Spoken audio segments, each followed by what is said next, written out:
इसी के चैनल देख रहे हैं आप और मैं हूं आपके साथ तनदीप कौर। और बात करेंगे फ्लाइट्स को लेकर। हर दिन टेक्निकल इशू को लेकर फ्लाइट्स की समस्या जो है वो हम तक पहुंचती है, आपसे भी हम रूबरू करवाते हैं। और वैसा ही अब पहले ये जो है एयर इंडिया की फ्लाइट्स में बार बार इसी तरह से तकनीकी खराबियां देखने को मिल रही थी, जिस पर काफी सवाल उठ रहे थे। लेकिन अब इंडिगो और स्पाइस जेट की बात करें तो उसमें भी कुछ तकनीकी खराबी जो है वो देखने को मिली। जिस तरह से आज की अगर बात करें तो आज सबसे पहले अगर स्पाइस जेट की बात करें तो स्पाइस जेट की जो फ्लाइट है वो हैदराबाद से तिरुपति जो है वो जा रही थी, जिसके चलते इसमें 10 मिनट में टेक ऑफ के ही हैदराबाद एयरपोर्ट पर कुछ टेक्निकल प्रॉब्लम जो है वो पायलट के जरिए जो है वो देखने को मिली, जो कि फ्लाइट नंबर ST2696 है, जिसमें 80 पैसेंजर सवार थे और वो वापस तिरुपति की तरफ राजीव गांधी इंटरनेशनल एयरपोर्ट पर जो है 6:10 पर जो है उसने इस तरह से उड़ान भर ली थी। और इस बीच में जैसे ही टेक्निकल प्रॉब्लम जो है वो देखने को मिलती है पायलट की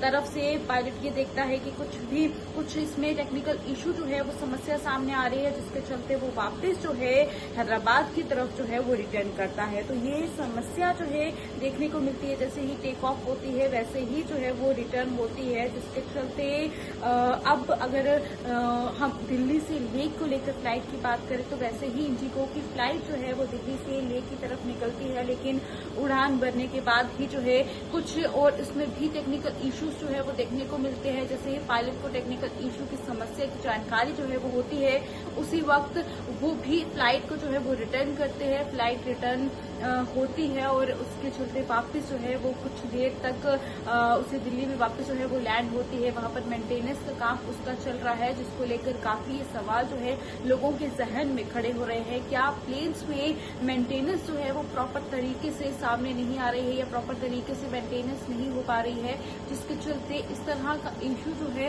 वो हर एक फ्लाइट में जो है देखने को मिल रहा है। जिस तरह से अहमदाबाद में हुआ, उसके चलते हर कोई जो है वो डर में है। और उसके बाद उसके बाद रेगुलर इसी तरह की फ्लाइट्स की टेक्निकल इश्यूज को लेकर जो है ये कंप्लेंट्स आना, इस तरह की चीजें सामने आना, मेंटेनेंस जो है प्रॉपर ना होना, काफी सवाल जो है वो लोगों के जहन में खड़े होते हैं, जिसके सवाल जो है वो अब तमाम एयर इंडियावेज को जो है देने बनते भी हैं। आपकी इस पर क्या कुछ राय है? अपनी राय कमेंट बॉक्स पर जरूर लिखिएगा।